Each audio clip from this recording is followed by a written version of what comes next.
Right, so education for the 21st century, how to make it appropriate, particularly for social and economic environments, which are impacting, to be honest, very badly on children's development at the moment. The reason I think I have a lot to say in this area is I've had 10 years now working with Fit to Learn, which promotes the understanding of a holistic child development. Also, I was very unfortunate to have my son blinded by my local hospital, and it took us about 18 months to reconnect his eyes to his brain and get his body working properly. From that, well, prior to that, also, I was as an educator doing a lot of experiential learning with students in things like the Duke of Edinburgh Award Scheme and Young Enterprise. I knew there was a big mismatch between what people were doing in classrooms and what they could really do the wider span. And some people, they were great in the classroom and hopeless in the real world. Then prior to that, I'd worked in refugee camps in Hong Kong with Vietnamese refugees, and I'd seen children who couldn't crawl because of the rats in the camps, and that impacted very badly on their development. Also, I'd seen children who didn't develop proper languages because they were unaccompanied minors who spoke bad Vietnamese, little Chinese, and a little English, but nothing properly. And that impacted their higher level development. I trained initially, believe it or not, as an auditor. And that actually is the most important thing. We all need to be auditors. And I would suggest we need to understand how the whole human works. The first thing you do when you are checking something and doing research is you should understand the system as a whole. And for social sciences like education, the leaders in this field of research are Duflo and Banerjee, who say if you don't understand the whole system, all other research is out of context. It doesn't make sense. And I would say it's a big problem. And we've seen that yesterday, with the debate around the phonics education, that, you know, it's just been plucked out of thin air without relevance to the whole development of learning to read. So we should be checking everything that's in place is the right stuff and nothing's there that shouldn't be happening. And keep reviewing that. It's an iterative process. And children particularly critically develop from 0 to 7. If that isn't in place, we need to go back and make sure it is. I spend a lot of time at the moment in secondary schools doing that.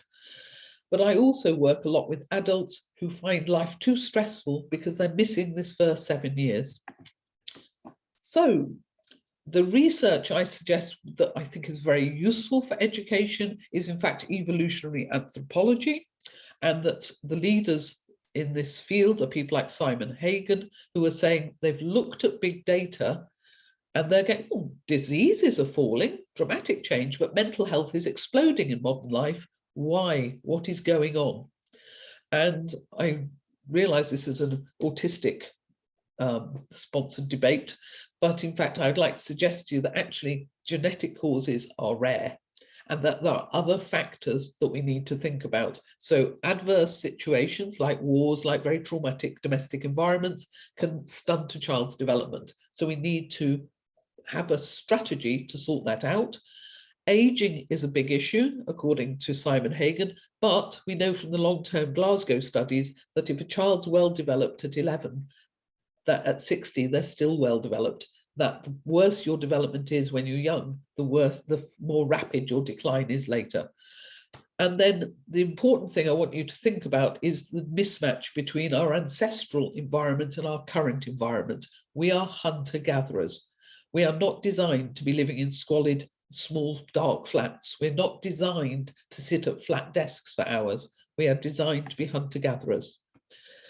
Another useful anthropologist it's worth looking at is Henrik, who identifies certain features like the arches that rise, are very unique to humans, gives this tremendous springing run that develops between 4 and 7. Our very strong control of our spine, and that goes through developing till 7. Our ability to separate our head from our body and to have bilateral integration of motor skills, that is also unique to humans. If it's not in place, the eyes can't go across the midline. That impacts on things like reading. That is all developing by 7. So crawling, early motor skills is incredibly important for learning.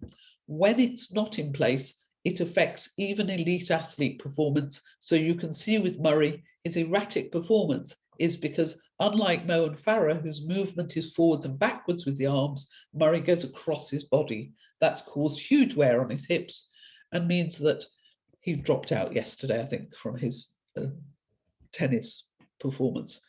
And that you get to see the same thing with Raducanu, and we see it with her jaw movement. I know she struggles to go across the midline. It doesn't matter how hard she works. We haven't got really good cognition. We haven't got the high level we need for the future. So we've had news of people getting big investment in robotics this morning in the Northeast, and then everyone goes, we haven't got skilled labour. We also have physiologically developed to be very pro-social. We can only survive on our cumulative cultural evolution. If you throw me out into the Arctic, I will die within hours. But if I'd grown up as an Inuit, I would learn the knowledge of previous generations. And that is quite important as it affected our whole physiology. It affects our cognitive development. And we need to build that in, that our physiology supports our use of tools, not rush to give children tools at 4, which unbalances everything, which is what we're doing, to be honest. But also, we need to learn the skills of being pro-social. It's so important because it's only when we work as a team we are really super successful.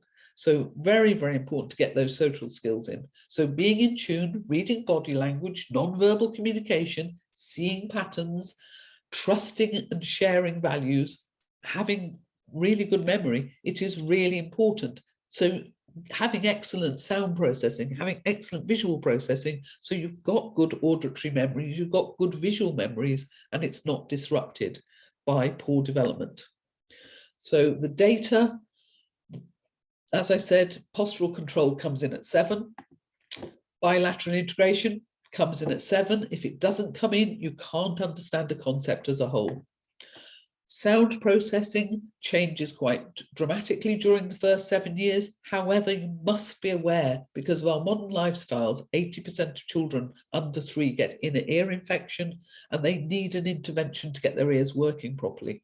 That is important for our pro-social skills, because the inner ear and the sympathetic and parasympathetic nervous systems link into Porges' social engagement theories. Really important that we get the inner ear working properly. And you can see from our timeline of how children develop their sound processing, 7. And visual processing comes in slightly later because sound vision requires sound and motor skills to work properly. If you look at this later when you've got the PowerPoint and you hold a pencil up in between these 2 objects, you should be able to create an optical illusion where you see a third one in really good 3D. Most of you won't be able to. Your vision isn't sharp enough because we don't exercise the muscles around our eyes. We don't train our youngsters to see in the near range. We just assume it happens. And we know from data that's very well recognized that it doesn't really come in till 7, 8 years of age, that we can't track text till then.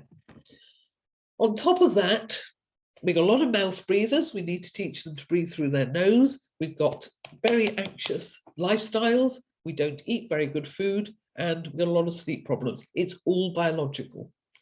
And that impacts on everyone's basic learning, their basic development, and their basic mental health.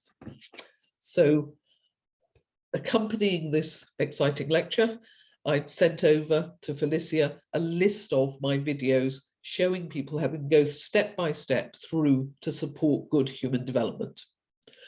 If you've got questions, obviously, chase me down by email, and I'm happy to support anyone.